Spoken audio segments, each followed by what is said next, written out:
Assalamualaikum warahmatullahi wabarakatuh dan salam sejahtera. Nama saya Nurul Ahrisha binti Muhammad Bakti. Saya akan membentangkan kajian saya iaitu kesalahan ejaan murid dan hubung kait dengan ujaran guru pelatih, analisis teori konstruktivisme. Terdapat dua objektif kajian dalam kajian ini. Yang pertama ialah mengenal pasti kesalahan ejaan murid berdasarkan ujaran guru pelatih, dan yang kedua ialah menjelaskan kesalahan ejaan murid berdasarkan ujaran guru pelatih dengan menggunakan teori konstruktivisme. Metodologi kajian bagi kajian ini ialah kaedah kualitatif, iaitu kaedah kepustakaan dan kaedah pemerhatian. Kajian ini telah dijalankan di sebuah sekolah yang berada di luar bandar, iaitu Sekolah Kebangsaan LKTP Sungai Retang, Jerantut, Pahang. Seramai 44 orang murid tahun 5 telah diambil sebagai responden bagi kajian ini. Instrumen kajian ini ialah buku catatan, satu set pernyataan teks dan borang maklum balas. Dalam kajian ini, saya telah mengkaji beberapa golongan kata iaitu kata nama, kata kerja dan kata adjektif. Dan golongan kata ini telah dianalisis menggunakan teori konstruktivisme. Berikut merupakan sebahagian soalan daripada pernyataan teks yang disediakan. Sebenarnya, pernyataan teks yang disediakan mengandungi 20 soalan. Tetapi, hari ini saya hanya memaparkan 5 soalan sahaja. Dalam 5 soalan yang dipaparkan ini, antara perkataan yang telah dikaji ialah atlet, petang, menerima, komisen, ejen, Vietnam, melarang, kemasukan, mesej dan isi padu. Terdapat 10 perkataan yang telah dikaji dalam 5 soalan ini. Gambar ini menunjukkan salah satu maklum balas daripada responden yang telah dikaji. Ini juga merupakan salah satu maklum balas daripada responden. Dapatan dan perbincangan. Ini merupakan hasil analisis daripada golongan kata nama yang telah dikaji, iaitu teknologi, digital, mesej, pensel dan ejen. Kemudian, di bahagian tengah ini ialah ejaan murid berdasarkan perkataan-perkataan yang telah disebut.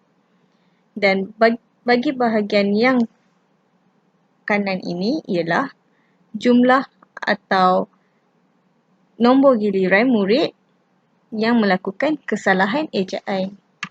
Contoh seperti perkataan ejen. Bagi perkataan ejen, ejaan murid yang menulis perkataan itu sebagai agen seramai 2 orang, iaitu pelajar atau responden yang ke-12 dan ke-18. Bagi perkataan agen, terdapat 4 orang murid atau informan yang melakukan kesalahan ejaan, iaitu responden yang ke-16, 24, 33 dan 41. Seterusnya, terdapat 5 perkataan daripada golongan kata kerja yang telah dikaji, iaitu menerima, menjual, memegang, berkongsi dan berbahaya. Bagi bahagian tengah kotak, ini merupakan kesalahan ejaan murid berdasarkan perkataan yang telah disebut oleh guru pelatih. Contohnya, perkataan berbahaya. Berbahaya, kesalahan ejaan murid yang pertama ialah berbaya, iaitu seramai 2 orang murid berhayah seramai seorang murid, dan berbahaya seramai seorang murid juga. Contoh lain ialah perkataan menerima. Menerima bagi kesalahan ejaan menirima seramai seorang murid dan menerima seramai seorang murid juga. Dan berikut ialah contoh-contoh lain. Golongan kata yang terakhir ialah kata adjektif. Berikut merupakan kata-kata adjektif yang telah dikaji, iaitu kemik, jernih, cetek, ramping dan lonjong. Di bahagian tengah kotak, ini merupakan kesalahan ejaan murid, dan di sebelah kanan kotak, ini merupakan jumlah murid yang melakukan kesalahan. Baiklah, kita pergi kepada contoh. Contoh yang pertama ialah kemik. Kemik, kesalahan ejaan murid yang pertama ialah kemek. Kemek, terdapat 3 orang murid yang melakukan kesalahan, dan kemet, terdapat 2 orang murid yang melakukan kesalahan ejaan. Contoh yang kedua ialah jernih. Bagi perkataan jernih, murid yang telah mengeja jernih sebagai jelnih, terdapat seorang murid sahaja, dan gernih, terdapat 2 orang murid yang melakukan kesalahan ejaan. Dan contoh yang lain ialah cetek, ramping dan lonjong. Dapatan kajian atau hasil analisis kajian kesalahan ejaan murid berdasarkan teori konstruktivisme ialah perkataan-perkataan yang dipilih merupakan perkataan yang biasa disebut dalam komunikasi seharian. Seterusnya, murid mempunyai pengalaman dan pengetahuan sedia ada tentang bunyi perkataan-perkataan ini. Walaupun mempunyai pengetahuan sedia ada, namun masih ada murid yang melakukan kesalahan ejaan bagi perkataan ini.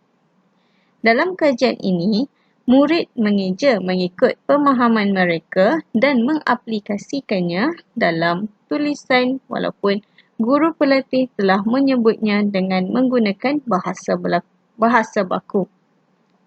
Contohnya, perkataan ejen dan teknologi.